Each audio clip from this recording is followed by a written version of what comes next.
Okay, good morning. Today we are going to finish Chapter 6. We have a lot on the plate for today. Before we get started talking about what's due this weekend, we have the attendance quiz, which covers today and Tuesday, Chapter 6 homework in My Accounting Lab. You want to allow yourself adequate time because Chapter 6 takes time to work through. And then video quiz 15 is over Chapter 7 videos in Blackboard. So that's what's on for what's due this week. Just a reminder, heads up, that Exam 2 is in another week, not next week, but the week after. It covers Chapters 5, 6, 7. It is typically the most challenging exam for people. That's why I only put 3 chapters on it. The exam is March 18th, 19th, and 20th. If you're in Sections 5 and 6, you need to schedule your exam with Dr. Yu at least 72 hours in advance. You can schedule any time now. So that's just a heads up about that. Now, we are going to start today with the question we left off on Tuesday with. So this was the question that Tuesday we ended with. We have inventory records showing the following data. So we had beginning inventory. We had 1 unit at $6 per unit. January 10th, we made some purchases. Brian, can you move that one cursor? That one's not mine. There, thank you. Okay, January 10th, we purchased 3 more units at $10 a unit, and January 22nd, we have 4 units at $5 a unit. It tells us at the end of January, we have 2 units still on hand. So the numbers in this problem are real nice and small. And it's asking us what is the value of ending inventory at January 31st if they use FIFO. Okay? So we have 2 units in ending inventory. What's the value of that ending inventory if they use FIFO? Now, the first thing I do is I write down what FIFO means in terms of that ending inventory. FIFO means that the oldest ones are sold first, the newest ones are still on hand. This inventory is not hard, except it can be extremely confusing as you get different dates mixed up. So I always write down what it means. So FIFO means oldest ones are sold first. The newest ones, the most recent purchases, are the ones still on hand. Okay? So once we know that, if we go to answer this question, when we say the newest ones are still on hand, we have 2 units still on hand, it tells us. So our newest units are those units that we purchased January 22nd. Those are our newest units. So when we look at valuing our ending inventory, we're going to take 2 of those January 22nd units to get our ending inventory value. We really need to think about which units we use when it says FIFO or LIFO. In this case, it's FIFO, so it means FIFO means the oldest ones are sold first. That must mean the newest ones are still on hand. So when we talk about the answer for this question then, the value of our ending inventory is 2 units at $5 each. So the answer is $10.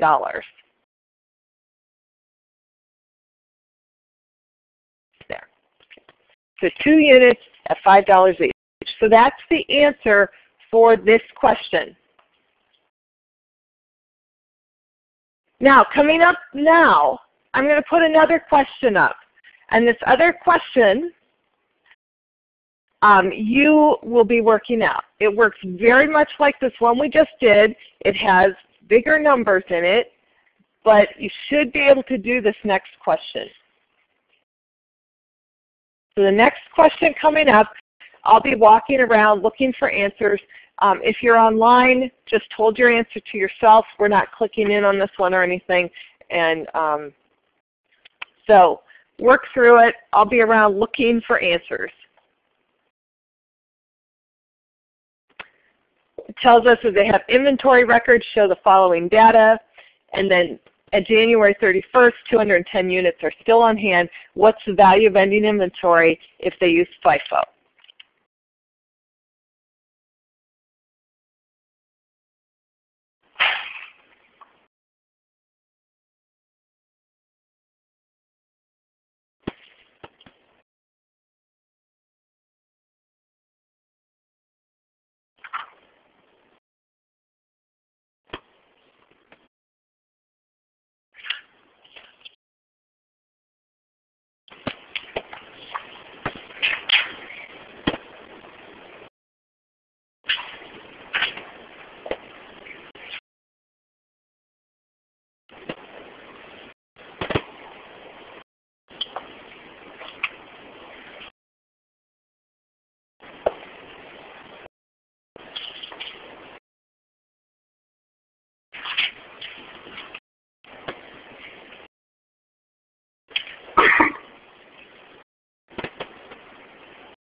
If you're online, you don't need to put the answer in the window. We'll hold it to yourself.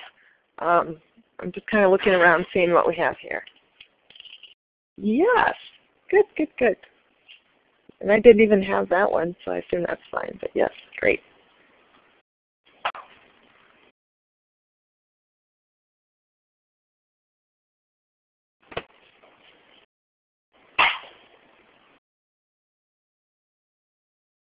Yes, good, good,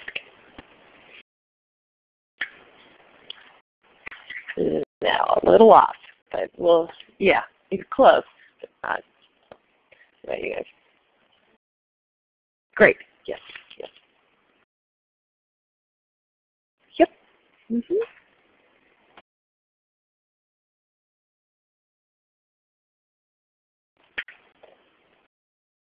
A little bit off, but we're going to talk about why.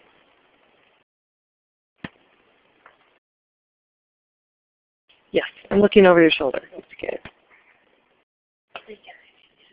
Pardon me? How are you doing up here? Yes, perfect. You have an answer? Right, yeah. You have an answer? I think so. I can't see it real well, but I think you said it. Is that right?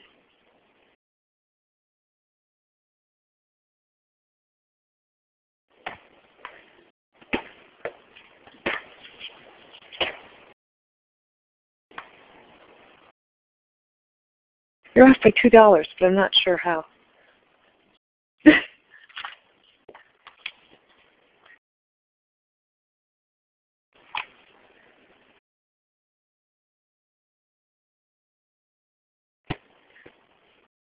Okay, the answer for this one is $2,210. So if you got that, ooh, good job. And this one had one twist in it, so I guess I was pleasantly surprised that so many people got it. When we do this question, first of all, we have to look. We're going to walk through again how we do this. First of all, look and see what they're asking. They're asking for, it's telling us that 210 units are still on hand. They're asking for the ending inventory, those units still on hand, and they're using the FIFO method. So the first thing I do, what does the FIFO method mean? The FIFO method means the oldest ones are sold, the newest ones are still in ending inventory. So what that means for us is we have 210 units on hand.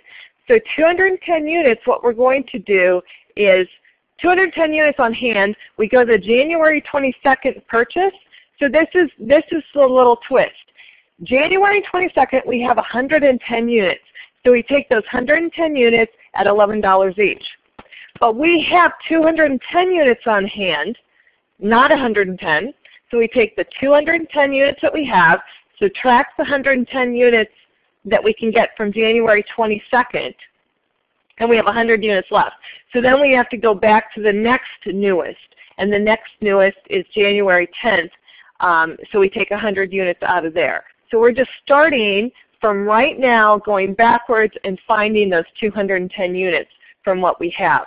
So you might have to take from multiple purchases, like in this case. Okay? So then we would add our 110 units and our 100 units, and we get the 2,210. The reason you can't take 210 units times $11 is we did not purchase 210 units on January 22nd. We only purchased 110. So we have to get the hundreds going back further. Okay, so that's great. So now we're going to switch over and we're going to do a question using LIFO. And we're actually going to use the same data set that we started with. So that first problem we did, we're going to go back to that first problem that had the small numbers.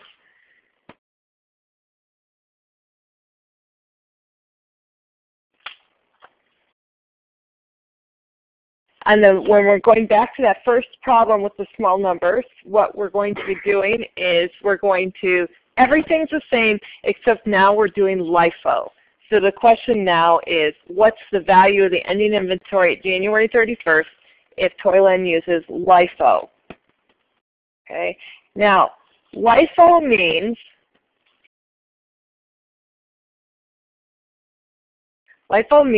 that the newest ones are sold first and the oldest ones are still in ending inventory.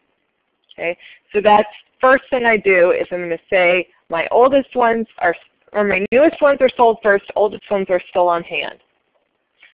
It's asking me for what's the value of ending inventory at January 31st. So my oldest ones are still on hand. So I'm going to go back to those earliest units. I have 2 units still on hand. So to value my 2 units, I'm going to go with my oldest first. So my oldest first is January 1st, I had 1 unit at $6 a unit. So I'm going to take that one. But I have 2 units on hand. So after January 1st, I need to go to January 10th to get 1 more unit. So I have that 1 unit for $6 at January 1st. And then I'm going to go to January 10th and get 1 more unit at $10. Okay?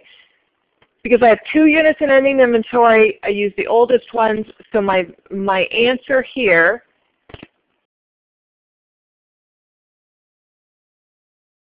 is going to be $16. Okay? So I'm taking 1 unit from January 1st because that's my oldest. I'm going to take 1 unit from January 10th because that's my next oldest. And then I will add those together to get the answer of $16.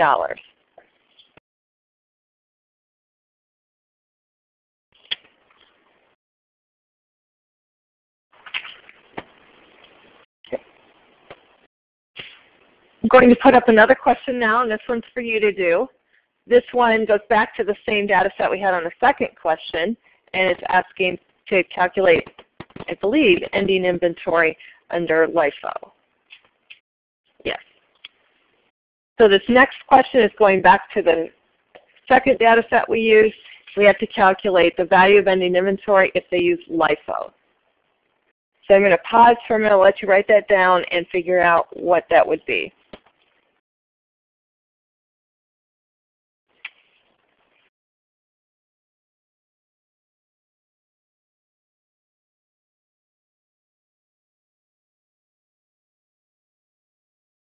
Yep.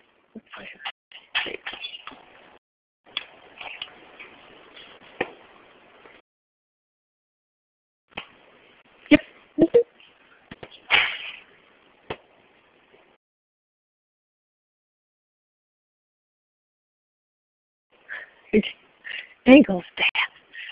It's okay. No. But you're probably right. You're probably close. So. Looking over your shoulder here.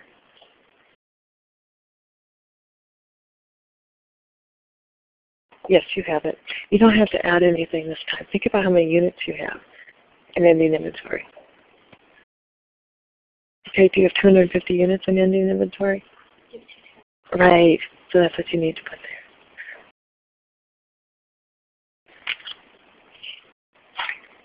On this one, I was seeing a lot of right answers.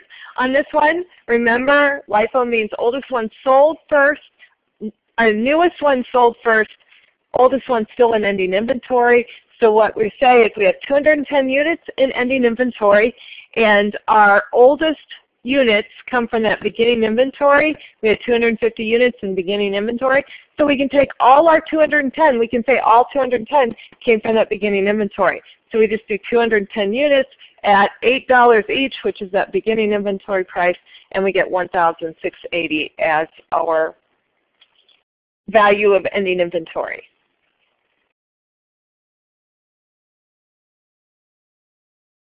We have one quick multiple choice question, and then we're going to get into a homework problem. Okay. So multiple choice question, this relates to the videos from the video quiz for Chapter 6. The lower of cost or market rule requires a company to report inventories at the lower of what?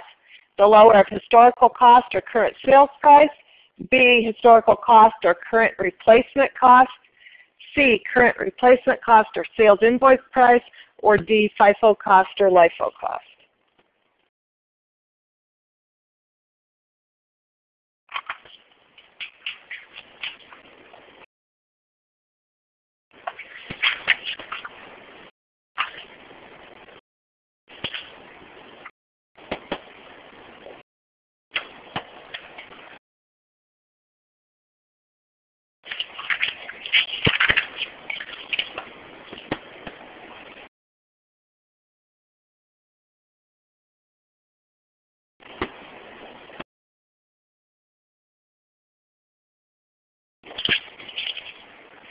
What do you think?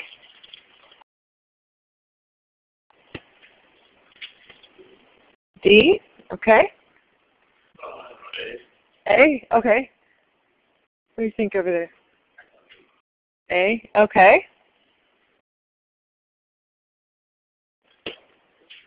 What do you think? B, okay. What do you guys think? B? Okay. Okay, well I'm stopping here because we just said B. What do you have, Brian? An assortment like I was getting?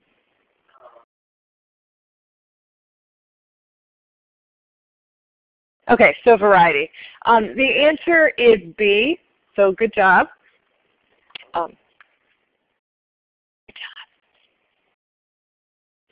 Let's talk about this. Lower of cost of market says we don't want to carry inventory on our balance sheet at a value higher than what it's worth. So we always look at inventory at the end of the period and we say, what did it cost? To always have the cost. And that's what we're using, LIFO or FIFO or whatever method we're using. We have historical cost. So we have, on one hand, we have historical cost. But then we also have this current market value. And current market value is referred to as current replacement cost. What would it cost to replace this inventory? So we always look at those two numbers, historical cost or current replacement cost, and that's referred to as cost or market, and take the lower of those two. The A is not right because current sales price, we never ever value inventory at what we sell it for. As our selling point. C is the same thing. We can't value it at sales invoice price. And then D is just simply different ways to state historical cost. So the answer here is B, historical cost or current replacement cost. Okay.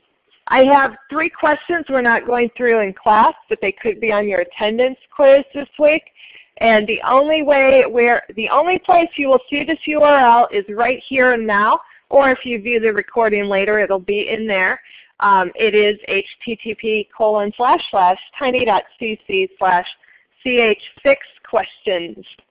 Okay, that will be a quick little video going over 3 questions that we're not doing in class today.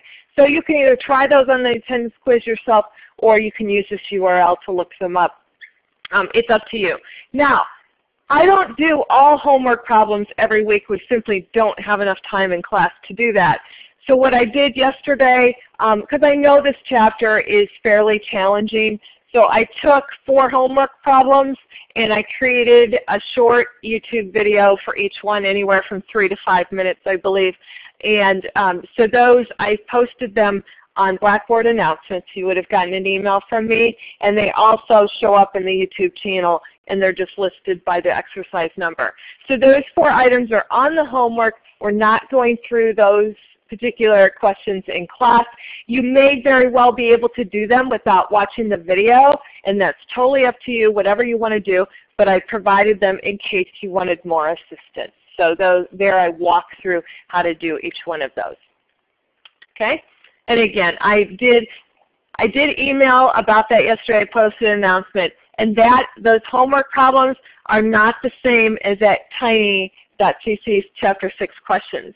Chapter 6 questions, this is the only place you get it, is that URL listed here.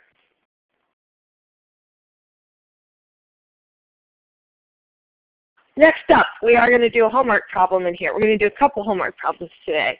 And the first one is exercise 6-7. 6-7 says it's December 31st, end of the year, and the controller is applying that lower of cost or market, LCM rule, to inventories. So that question we just had about how do we value it? It's the lower of historical cost or current replacement cost. Before any year-end adjustments, here's what they have. So they have cost of goods sold, and they have the historical cost of ending inventory. So they have $65,000 as the historical cost. The company determines that the replacement cost of the ending inventory is $49,000. So we have historical cost $65,000. We have the current replacement cost $49,000.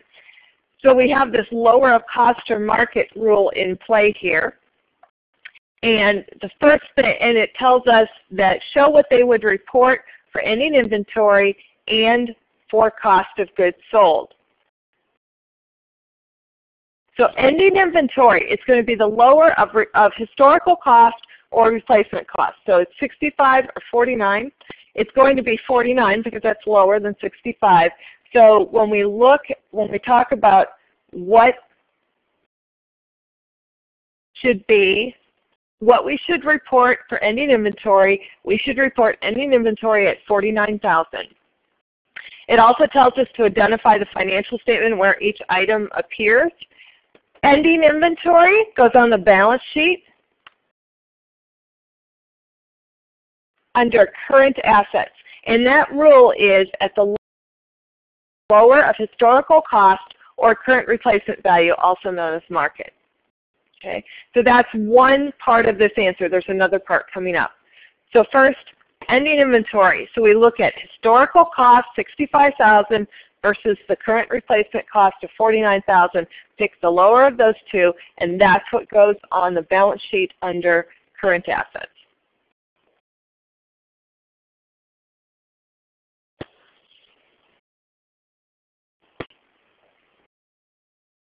And that's the easier part of this problem. The next one, the next part, it's going to take a little more effort to get to the next number. Here it asks for ending inventory. Now the next question, the next part of this problem says, show what they would report for cost of goods sold. Okay, so we have cost of goods sold. We have to do a couple calculations to get to cost of goods sold. Cost of goods sold in the unadjusted data is $420,000. We're not going to touch that quite yet. What we need to do is we need to figure out the adjustment we made to inventory. Up in the upper left-hand corner, I have a calculation. What I'm doing is I'm taking the historical cost of $65,000, subtracting the current replacement cost of $49,000, and getting $16,000. That $16,000 that I'm showing there up at the top is the amount our inventory value has decreased. Okay, it's dropped. Market conditions have changed such that my inventory right now is overvalued. And we just said that on the balance sheet, inventory is going to be shown at the $49,000. So there is this drop that has occurred of $16,000. What happens to that $16,000? And that $16,000 is going to impact cost of goods sold. What we're going to have to do is we're going to take cost of goods sold. Cost of goods sold is going to increase for that change in inventory value. So up in the upper right-hand corner, a formula is going to appear, and we're going to take the original cost of goods sold of $420,000, and we're going to add that change in inventory value to it. So our adjusted cost of goods sold would be $436,000.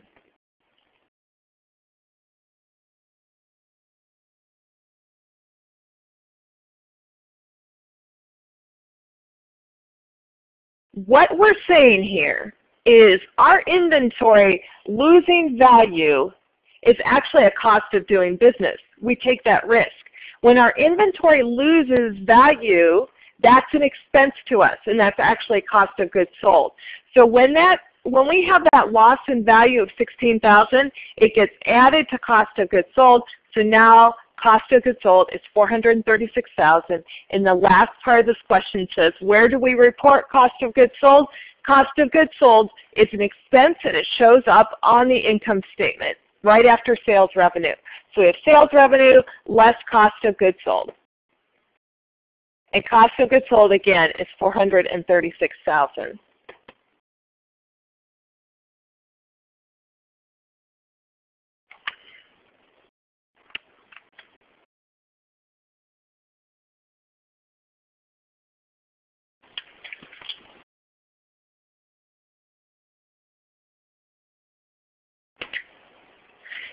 Next up, we're going to switch gears. We're going to hop back into inventory valuation, and we're going to do a couple questions on valuing ending inventory and valuing cost of goods sold. This time the questions are asking about the weighted average, well actually not even asking about a method. So this next one should be pretty easy for you. These next questions I'm putting up, you don't even need to use FIFO, LIFO, or average. You'll see what they are. We're going to use the same data set for 2 questions in a row. So when the question appears, okay, I'll pause, let you write that down. Do find an answer.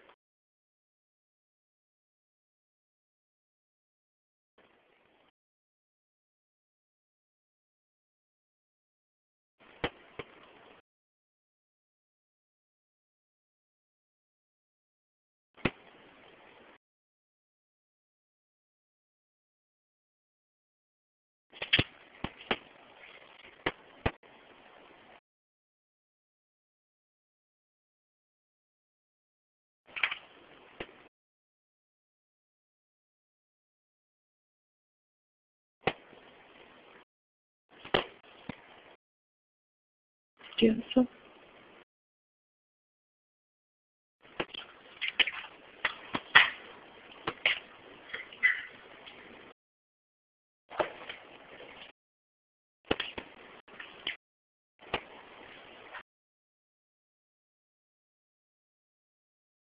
Do you have an answer? Me too. Okay.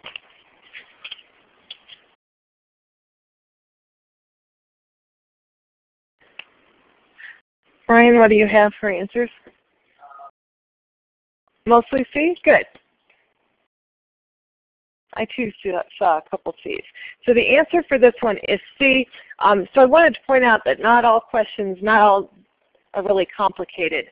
On this, you have cost of goods sold is how many units you sold times the price, or times the cost. The cost is $75 a unit times the 385 units sold.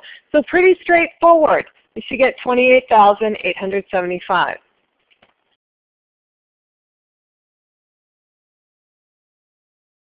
Now, same question, except now I'm going to ask you, what's the value of ending inventory? Okay, so same set of data, what's the value of ending inventory?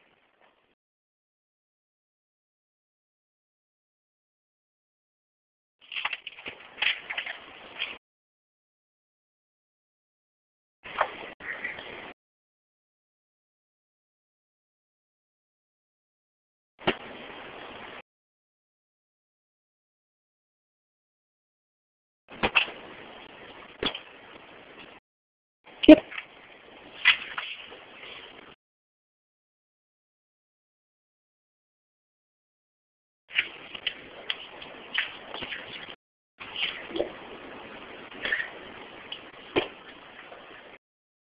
You have a lot of answers? All D's. Okay, yeah, I saw when I was looking D's. And you could get to this a couple different ways, but basically ending inventory, you have to know how many you have. You have 400, you sold 385, so you have 15 left times the 75 gives you 1,125. Okay, one more question, and then we're going to do a couple homework problems in a row. The next question is a true-false question, and you have to read it really carefully.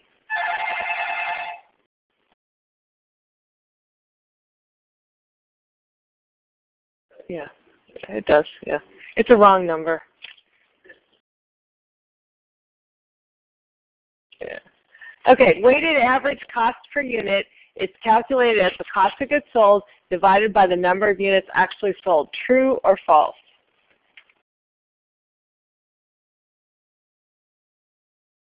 You know I'm always looking at you.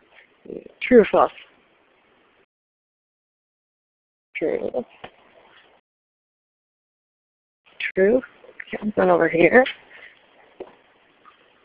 False? True? What do you think? What about you? False?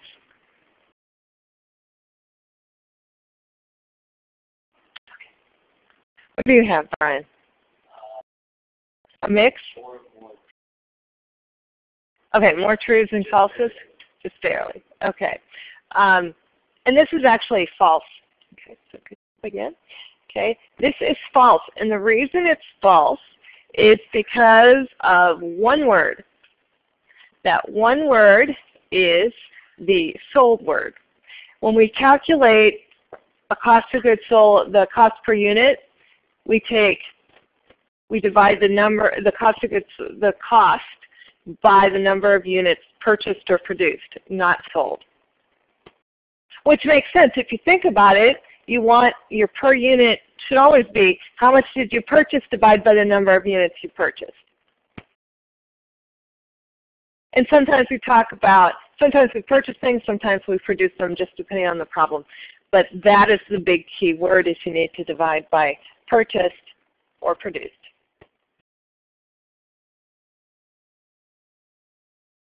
Okay, next we are going to do a homework exercise, and this one's going to have a lot of arrows, and it's not hard, but this is one of those ones that you really need to trace through and not try to memorize. This one you'll have to, there is a hint that I'm going to give you on this, something you can use to get through a lot of these problems. This is short exercise 6-13. 6-13 is actually pretty short. It tells us that Office Stop's $4.8 million cost of inventory at the end of last year was understated by $1.4 million. So we have an inventory error. So their ending inventory last year was understated by $1.4 million. Then question 1 is, was last year's reported gross profit of $3.7 million overstated, understated, or correct? What's the correct amount? Then question 2, how about this year's gross profit? So those are deceptively easy, but when you start trying to think about this, I would not recommend trying to memorize this, because then you can get tripped up really easily. What I'm going to show you, what's going to appear on the screen, I'm going to give you time to write it down. This is something I would absolutely positively put on my exam reference sheet coming up here. It's the format of an income statement, and then I'm going to show you how to use it to answer this question. So I've abbreviated, I've put 2 years side by side. I have sales minus cost of goods sold equals gross margin. Gross margin is gross profit minus selling and administrative expenses gives you operating income. And then I'm going to talk through this. So I'm just going to be quiet for a few minutes till I see people done writing it, and then we're going to talk through it. I'll go through what all those abbreviations are for.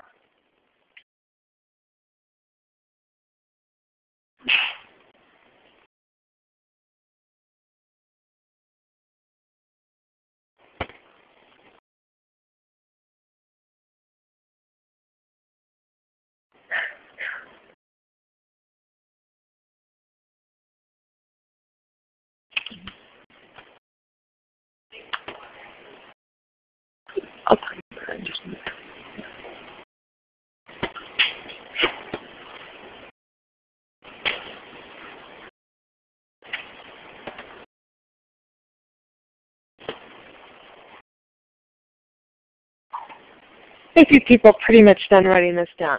What we have here is the basic format for income statement. Okay, this is an income statement. Year 1 income statement, Year 2 income statement. Sales minus cost of goods sold equals gross margin or gross profit. Those are interchangeable. Minus selling administrative expenses, and that's kind of a generic category. And then that gives us operating income or net income. Now below there, beginning inventory plus purchases minus ending inventory gives us cost of goods sold. So that's below there is kind of the sub-schedule for how we calculate cost of goods sold up there in the income statement. What I've done here is this is just basically our income statement, because remember this problem, we're going back to the problem saying, gee, our ending inventory was understated last year, so how did that impact net income or operating income? And so what we're going to do is we're going to trace that through there. So the first thing we're going to do on here, so now I'm going to start this problem. First thing I'm going to do on here, and I'm going to answer this question. Question 1 was last year's reported gross profit of $3.7 million, overstated, understated, or correct? What's the correct amount of gross profit? Now it asked for gross profit. I wrote gross margin. So gross profit, gross margin are the same thing.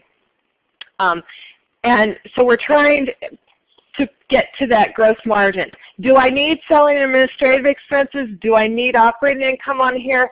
No, but I wanted to give you a generic format that would be suitable for answering any types of questions. So sometimes they ask you about operating income, so that's why I wanted to put that on here. Our ending inventory is understated by $1.4 million. So the first thing I'm going to do is find where ending inventory is. And this is first year. This is last year. So that's year 1. So we're just going to focus on year 1 right now. We're answering part 1, year 1. So last year's ending inventory, it tells us, is too low. Okay? So we'll circle ending inventory, and that number is too low. And we're not going to put numbers on this later because we know how much it is too low by. So ending inventory, I will mark next to that it's too low. Okay? Ending inventory is too low. Now, that means I didn't subtract out enough, right? Because we know if we take beginning inventory plus purchases, subtract ending inventory, that gives us cost of goods sold. If I didn't subtract enough, that means that cost of goods sold right below ending inventory is too high. So cost of goods sold is too high.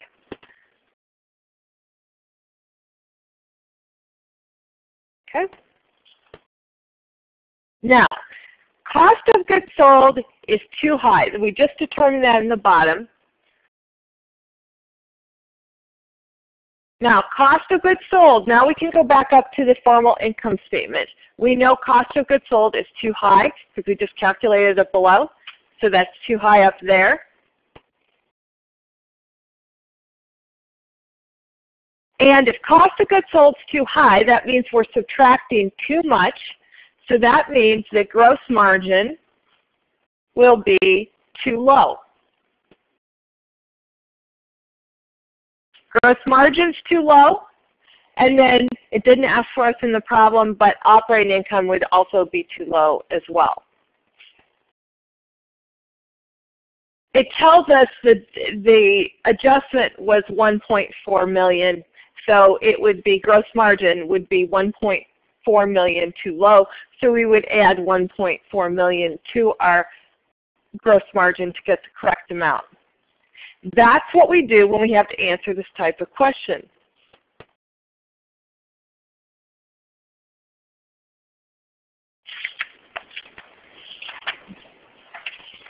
So knowing that our gross margin then, I'm going to leave this screen for a moment, but we know that gross margin is too low, so we're going to take our original gross margin and we're going to add the $1.4 million, the understatement amount.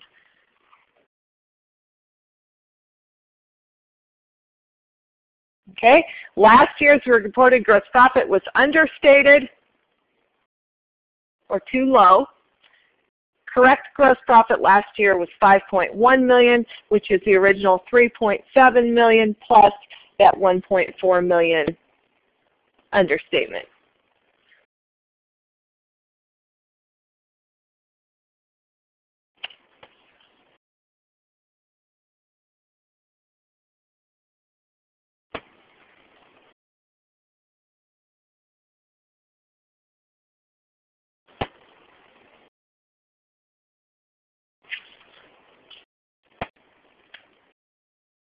Now, part 2 says, is this year's gross profit? So we're going to do exactly the same thing for year 2, which is this year. So we're going to go back to our basic structure there. The thing to remember is our ending inventory. So this is where we were. We had other arrows too. But basically, this whole error occurred because our ending inventory last year was too low. Now, ending inventory from last year becomes this year's beginning inventory. So that amount that's too low there becomes our beginning inventory this year, and that means this year's beginning inventory is too low. If beginning inventory is too low, that means we're not adding enough in, so that means cost of goods sold is too low as well. Because beginning inventory plus purchases minus ending inventory is cost of goods sold. If we're not adding enough for beginning inventory, that means cost of goods sold is going to be too low. Cost of goods sold goes up to cost of goods sold in the income statement, so that means cost of goods sold is too low in the income statement. If cost of goods sold is too low, then gross margin and operating income have to be too high. We don't have enough expense.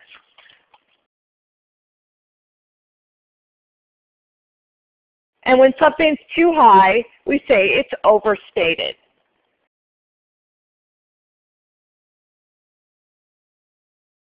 So in year 2, part 2, when we're talking about this year, our gross margin is too high, it's overstated, so we're going to have to make an adjustment to it.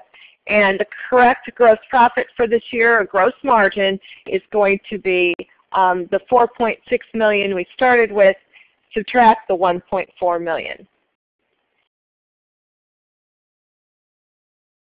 So this year's gross profit or gross margin is overstated or too high. To correct it, we have to subtract out the error.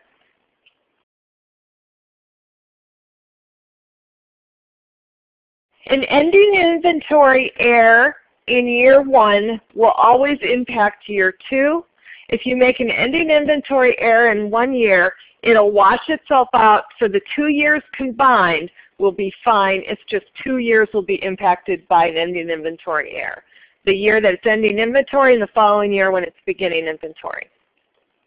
That chart that I gave you, or that basic format for the income statement, that's a really good tool to use when trying to trace the impact of an error. What does it do?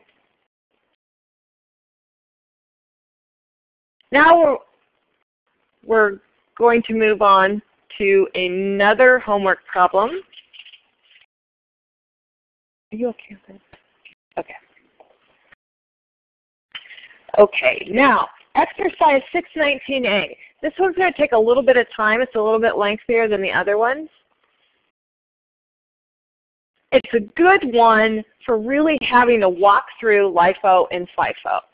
So requirement 1 says, let's figure out what cost of goods sold is and ending inventory is under FIFO and then under LIFO. So we're going to use both methods. And then part 2, we're going to do an income statement using FIFO. So starting out with the FIFO method.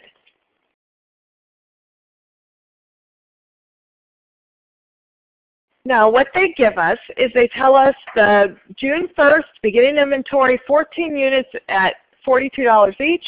June 2nd we purchased 4. June 7th we sold 7. And June 13th we sold 5. Somewhere on your sheet, it might be good to note how many we have in ending inventory. We know beginning inventory was 14. We purchased 4, so that means we had 18 available.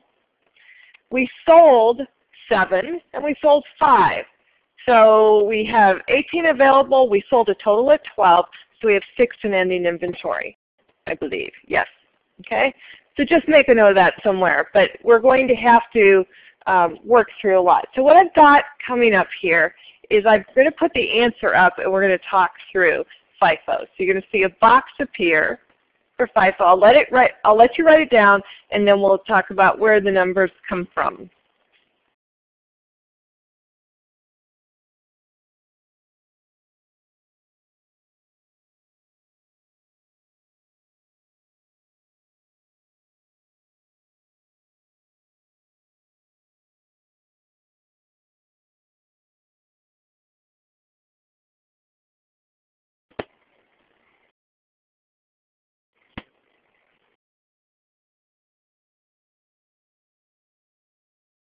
I'm going to talk through this now.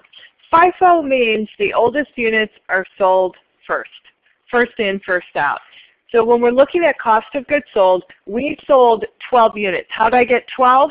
I got 12 units by taking the 7 I sold June 7th and adding the 5 I sold June 13th. So that's where I got 12. So those 12 units I say are from my oldest units. My oldest units go back to June 1st. So June 1st I have 12 units. I'm taking 12 units out of June 1st at $42 each, so I get the 504. So that's straightforward. Now ending inventory. Ending inventory we have to do a little more work. Ending inventory is our newest units. So our newest units are going to be the purchase on June 2nd, which is 4 units at $69 each. Now we have 6 units in ending inventory. How did I get 6? That was taking the 14 beginning plus the 4 I added minus the 7 sold minus the 5 sold. That gives us 6 units in ending inventory. So I have 4 of those units from the newest purchase, which is June 2nd at $69. So then I have 2 left, and those have to come out of June 1st. So I have 2 at $42. And then I add those together and get the $360. Now I could have done this another way. What we did on Tuesday is you could figure out your total cost of inventory.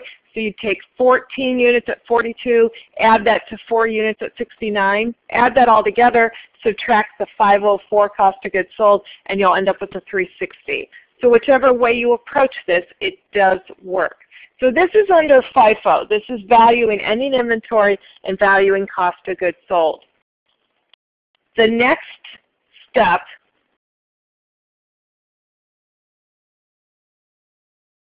is LIFO. So we're going to do the same thing, LIFO. And again, I'm going to put the answer up here, and then I'm going to talk through where each of these numbers comes from. So it will be, I'm going to go quiet for a minute or two, let you write it down, and then we'll talk through where it came from.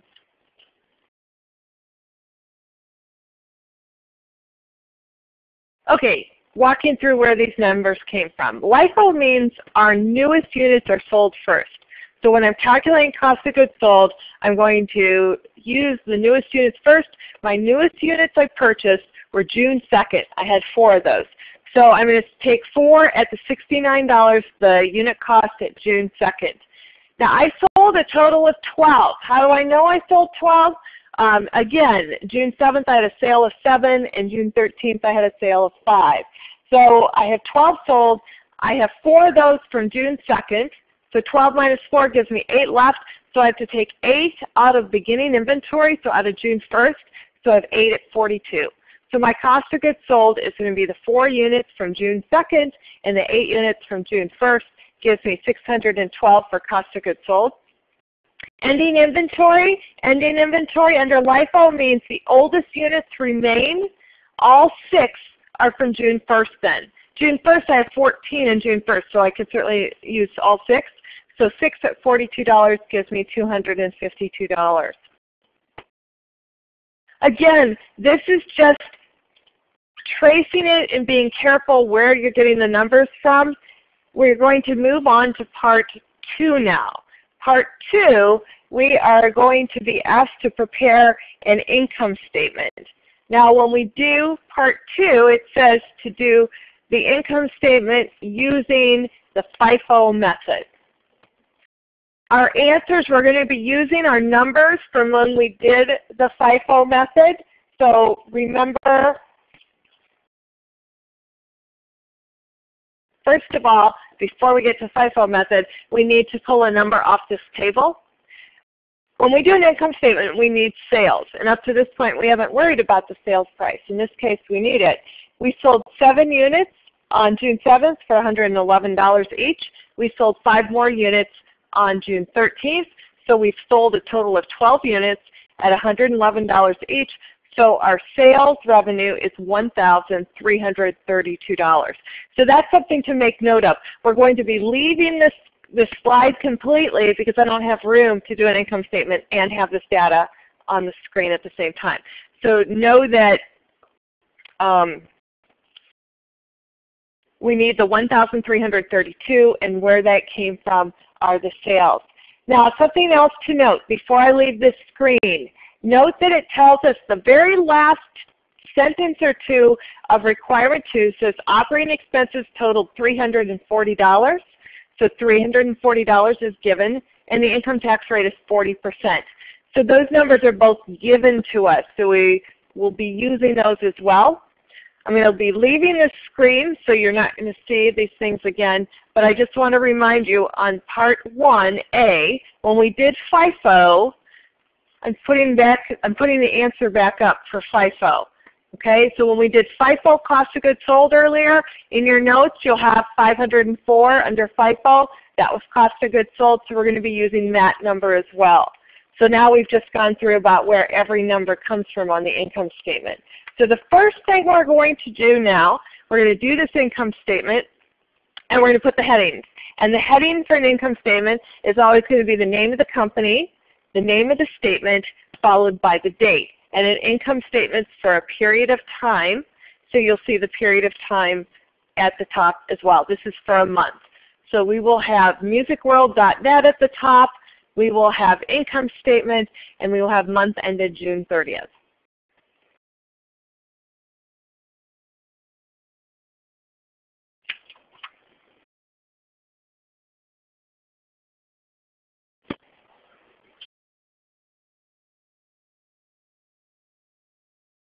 I'm coming to you because I know you know. What's the first line of an income statement? Yes, I knew you'd know. Yes, it's sales revenue. So our income statement is going to start with sales revenue. Our sales revenue line, we calculated what sales revenue was. We had 12 units at $111 each.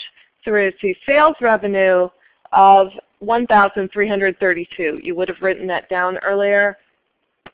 And again, the 12 at 111 wouldn't go on our statement, but we're putting it here just so you can remember where we got that number from.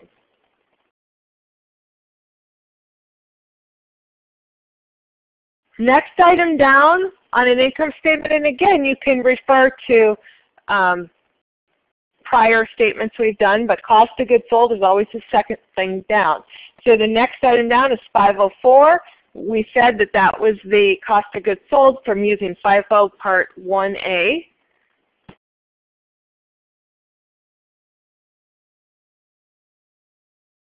And always, if you take sales revenue less cost of goods sold, you get gross profit or gross margin, and we get 828.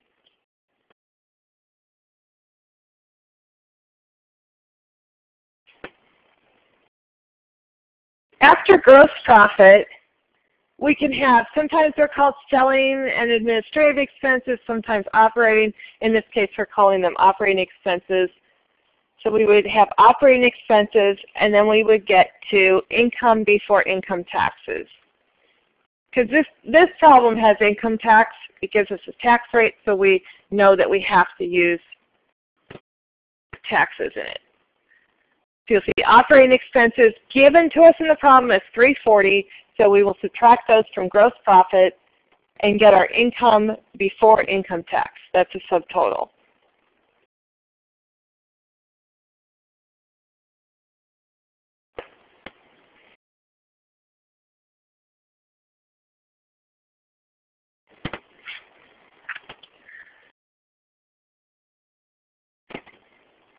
Now that we have income before income tax, we can calculate our income tax. It told us our income tax rate was 40%, so what we do is take 40% of 488 to get our income tax.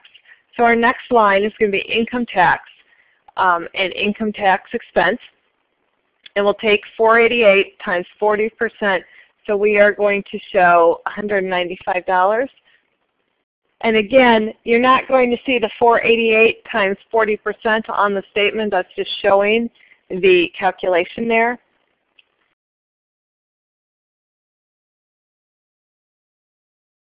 If we take our income before income tax, subtract the income tax expense, we will end up with net income.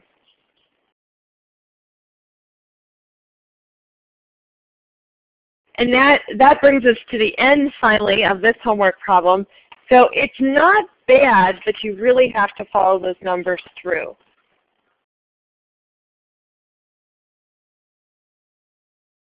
Then I have 2 questions left.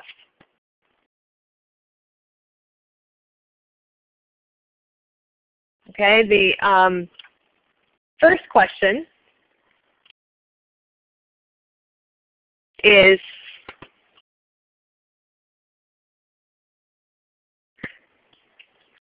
coming up.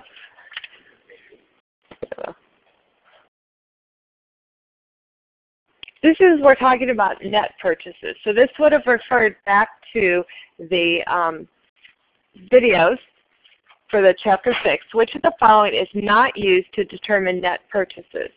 A, freight out, B, freight in, C, purchase returns, or D, purchase discounts.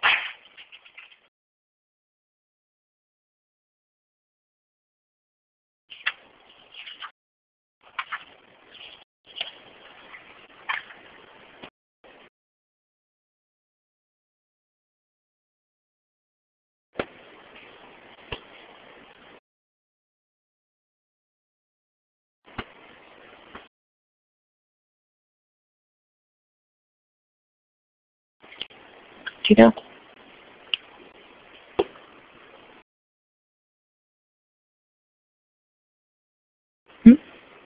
Do you? What do you think?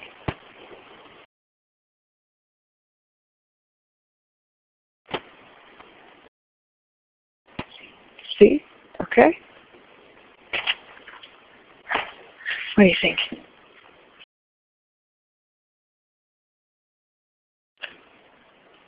A? Okay. What? We have 7 A's, 1 B, 4 D's, and 3 C's. Okay, so the popular answer, yes, you're right. It is A. It's freight out. Net purchases will be our gross purchase, the total purchases, less purchase returns, less purchase discounts, add freight in. Freight out is never part of purchases. Freight out is part of selling. It's considered one of the costs of selling. So it doesn't have anything to do with net purchases. Actually, freight out isn't actually an accounting term, but what it refers to is the shipping on our sales.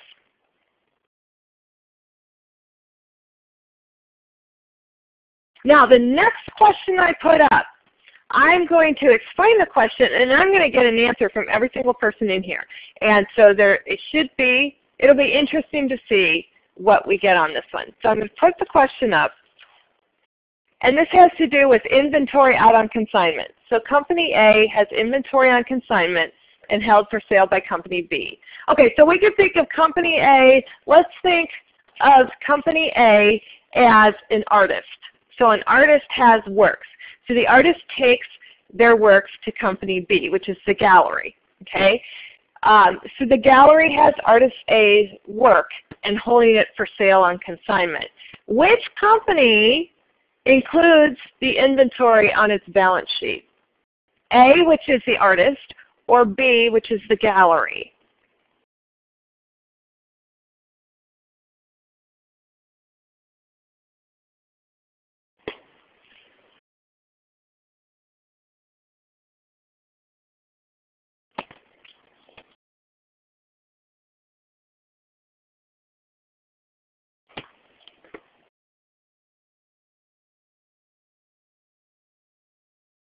A?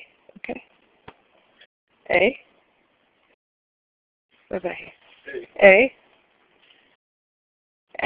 Okay. A? This is really boring over here. What do you think? C? Or B? Okay. What do you think?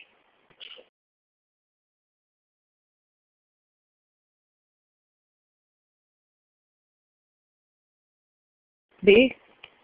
B? B? A?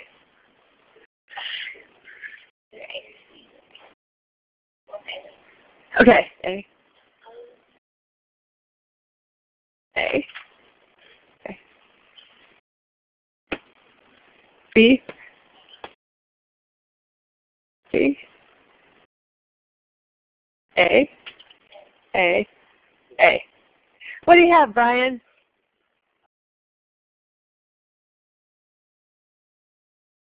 Okay. The answer is A. I mean, a lot of people got it. The answer is A because the person or the company that owns the inventory puts it on their balance sheet. It doesn't matter where it is. In our case, if we say company A was the artist, then the artist still owns the artwork until it's sold. So company B doesn't have any of that on their balance sheet. This is where fraud occurs a lot. Places will have inventory on consignment and they'll put it on their own balance sheet. And so this is where auditors have to verify who owns what. But when it's on consignment, the owner puts it on their balance sheet regardless of where it's located.